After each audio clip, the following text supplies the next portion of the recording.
en appréciant l'ampleur des variations des mouvements du pouls.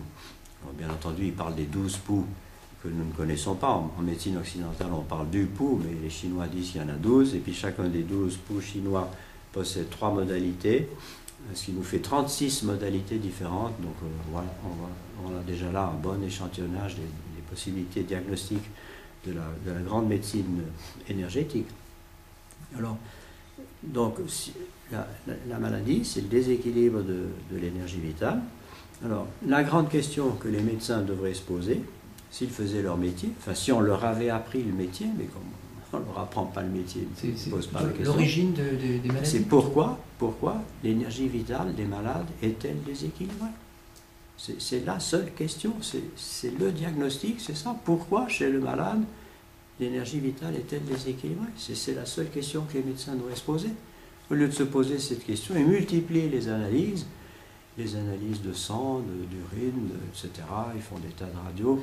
Mais toutes les analyses, toutes ces mesures exploratoires que les médecins mettent en jeu, et qui coûtent très cher en plus, toutes ces mesures ne s'intéressent qu'au corps physique. Et ce n'est pas important, le corps physique. Le corps physique, c'est le dernier véhicule. C'est pas lui qui est intéressant. Ce qui est intéressant, c'est l'énergie qui anime le corps physique.